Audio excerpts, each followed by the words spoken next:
मैं जिगर भाई आपसे एक चीज पूछ लूं, ये हम सब लोगों को देखिए, ये तो फैक्ट है, और आप पत्रकार थे पहले, अब आप कांग्रेस पार्टी के स्पोक्स पर्सन हैं, तो आपको कांग्रेस पार्टी का जो पुराना पाप है, उस पाप को भी आपको कहीं ना कहीं आपसे ही हम पूछेंगे, क्योंकि अगर आप कांग्रेस पार्टी में आ गए हैं तो ये जो अनिल भाई कहे, और हम सब लोग ये मानते हैं कि देश आज जहां खड़ा है उसमें उसमें एक बड़ा कारण कांग्रेस है, और उसको इसलिए कांग्रेस मानते हैं कि कांग्रेस, लेकिन ये भी हम सब लोग मानते हैं कि आज जहां देश खड़ा है उसमें से उसको निकालने के लिए फिर से ही कांग्रेस की जरूरत है। कांग्रेस एक समय देश के का को आजादी दिलाई, एक मूवमेंट के तौर पे था, एक आंदोलन था, पार्टी कम थी, आंदोलन ज्यादा था, और धीरे धीरे कांग्रेस की अपनी समस्याएं आई, वोट बैंक राजनीति करने लगे, वोट को कैसे पकड़ा जाए, वोट को कैसे लाया जाए, वोट बैंक जात में कैसे बांटा जाए, सब कांग्रेस ने किया। लेकिन आज हम लोगों का यह मानना है कि शायद कांग्रेस के राज में भी जिस तरह से हिंदू मुस्लिम हुआ, देखिए मैं फिर से इस बात को मानता हूं, और मैं इसको साफ साफ इसलिए बोलता हूं कि मर्ज को घुमा फिरा के नहीं कहना चाहिए।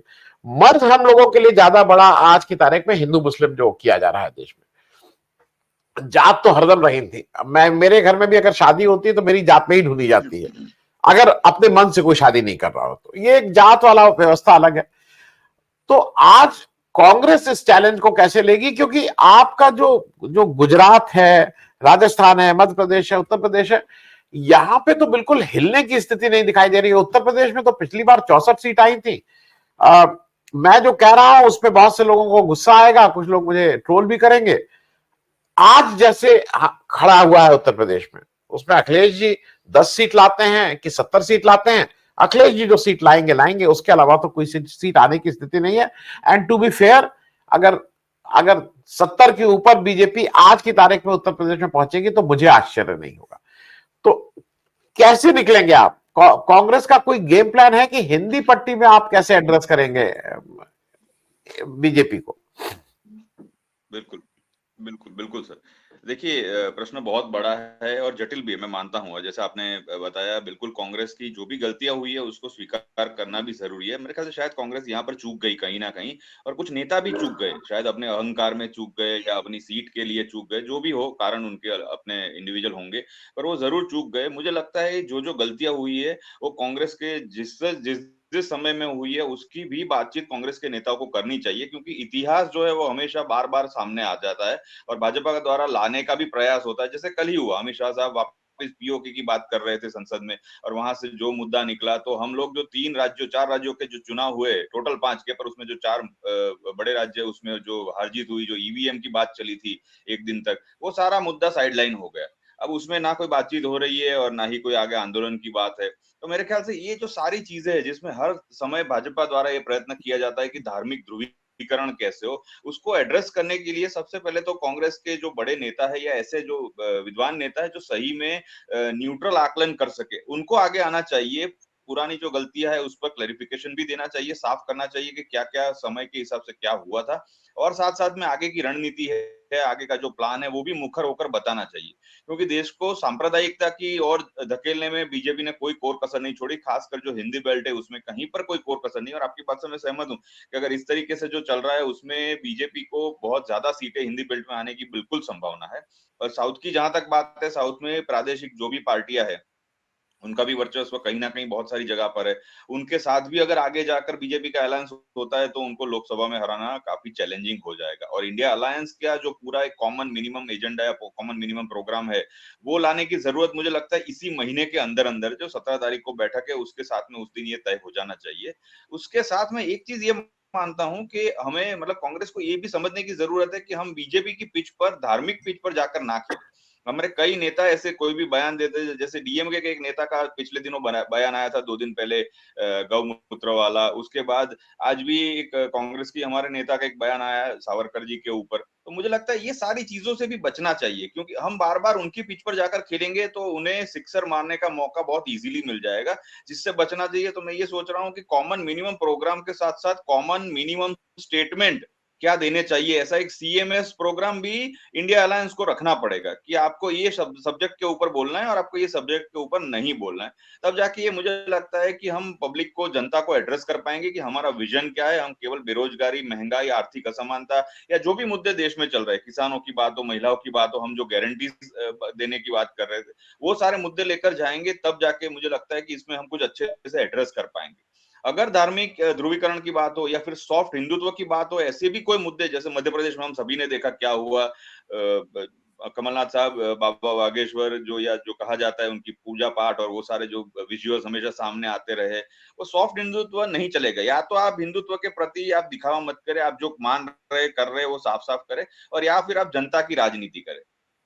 मुझे लगता है ये दो दो अलग धड़े हैं। उसको मैं उत्तर या दक्षिण की तरफ से नहीं देखता, मैं इसको सिंपल इतना देखता हूँ कि जनता की राजनीति कौन करना चाहता है और केवल धर्म की राजनीति कौन करना चाहता है, और उसके बाद राज करने के बाद लोगों को गरीब बनाने की जो बात चलती है, जिस तरीके से बीजेपी लोगों को 80 करोड़ लोगों को लाइनों में खड़ा कर देती है और सामने कांग्रेस क्या दे सकती है, वो दो बहुत बड़े फैक्टर है जिसको कांग्रेस को और इंडिया अलायंस को लोगों को दिखाना पड़ेगा, तब जाके ये होगा।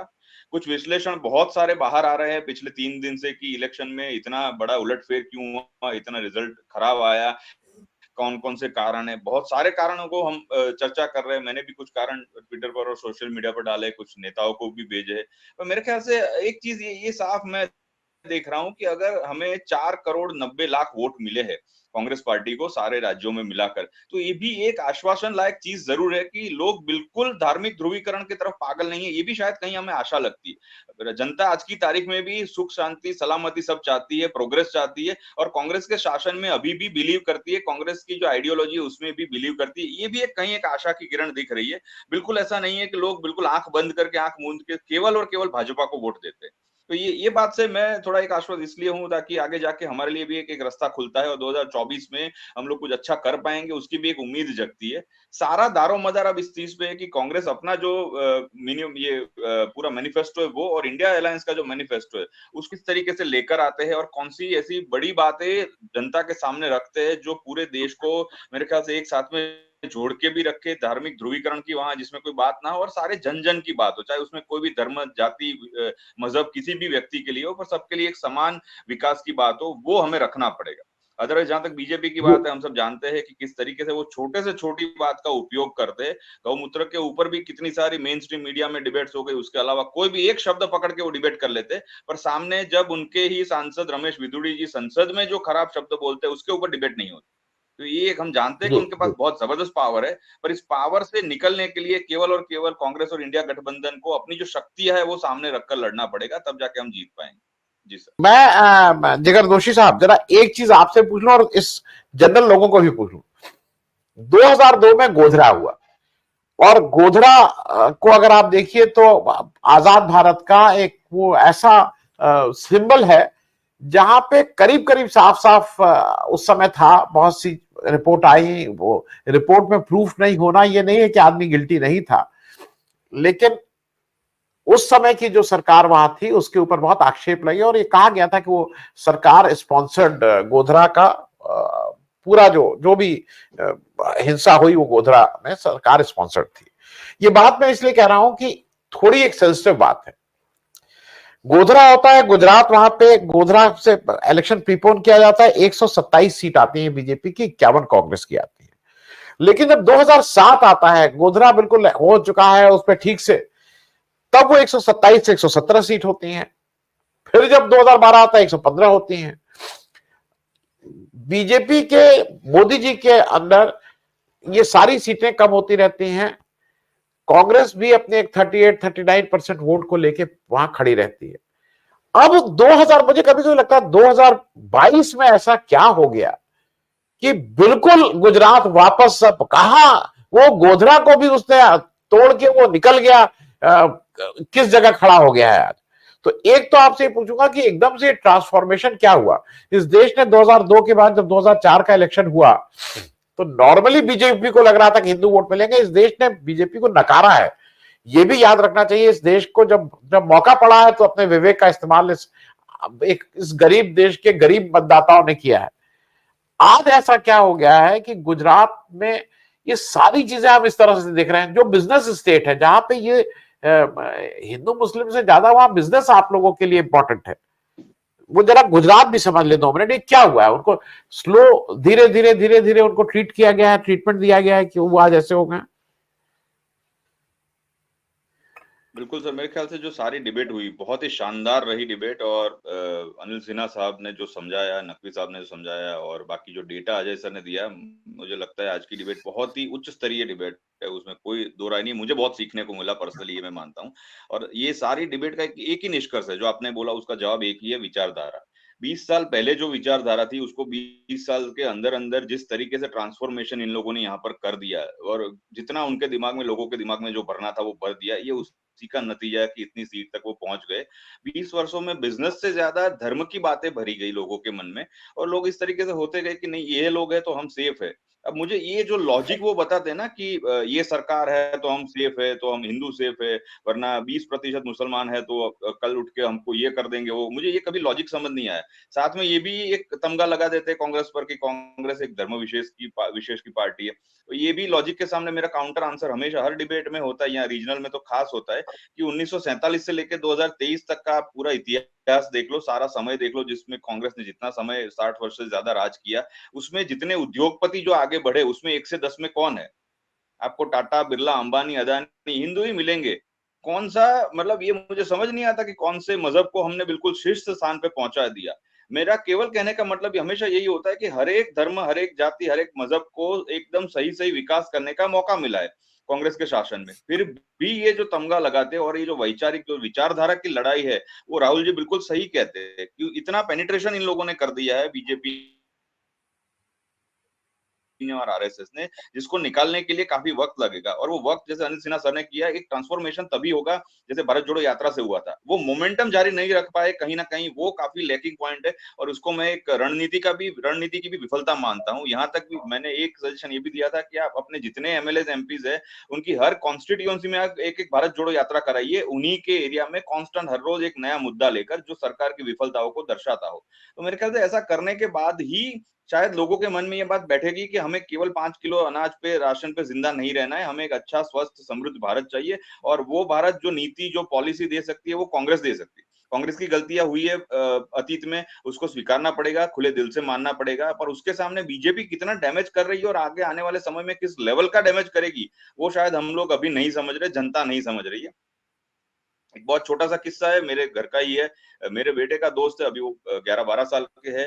जब वो मेरे घर पे ऐसे ही खेलने के लिए आता है और कुछ बात निकलती है, टीवी पे कुछ न्यूज चलता है, तो मुझे बोलता है कि अंकल देखो, मोदी जी को वोट देना पड़ेगा जय श्री राम बोल के, वरना हमारी हालत पाकिस्तान जैसी हो जाएगी।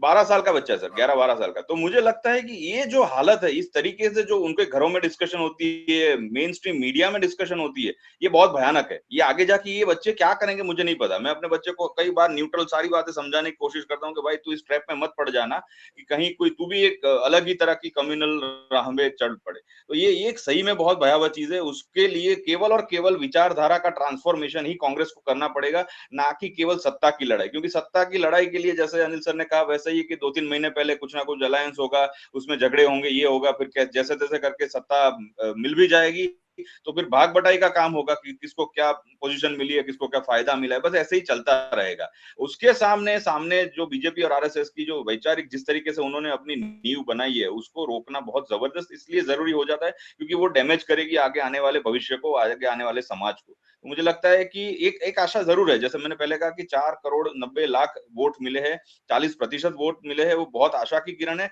और आज भी मैं ये मानता हूं कि ज्यादातर हिंदुस्तान के अंदर जितने भी लोग हैं, हिंदू लोग हैं, वो अभी भी इतने जबरदस्त कम्युनल नहीं हुए, क्योंकि वही लोग हैं जिन्होंने 63% वोट इनकी अगेंस्ट में 2019 में दिया था।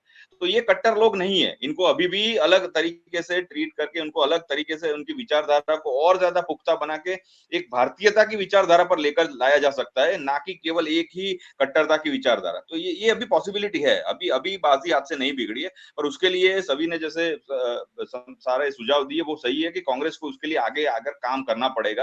बैसाखी के सहारे चलने से या बैसाखी लेकर चलने वाले जो नेता है, उनके सहारे नहीं चल सकते। बहुत ही बड़ा ट्रांसफॉर्मेशन चाहिए और वो राहुल जी को करना पड़ेगा, तब जाके इसमें आगे कुछ अच्छा दिखेगा और कार्यकर्ता लेवल पे, जो बूथ लेवल पे कार्यकर्ता काम करते हैं, उनको कॉन्फिडेंस आएगा। वरना वो धीरे-धीरे, मैंने ऐसे भी कई कार्यकर्ताओं को मैं मिला हूँ पिछले काफी समय में इलेक्शन के दौरान, कि जो आज 60 साल के आसपास पहुंचने आए, वो कांग्रेस का नाम और हाथ छोड़ने को तैयार नहीं है। बोलते हैं भले 2 पीढ़ी चली जाए पर हम कांग्रेस नहीं छोड़ेंगे। अब ऐसे लोगों की जो जी। उम्मीद है, इसी वजह से राहुल जी को ट्रांसफॉर्मेशन लाना पड़ेगा, तब जाके कुछ होगा। वरना अभी की जो पीढ़ी है, वो मुझे नहीं लगता, अभी की पीढ़ी केवल बिजनेस में, काम ने अपना फायदा कहाँ है वो देखती है और उसके बाद वो कम्युनल कार्ड भी आ जाता है। तो मुझे लगता है कि ये पीढ़ी को संभाल कर रखना हम सबका काम है और वो कांग्रेस को जरूर करना पड़ेगा। ये बात बिल्कुल स्पष्ट है।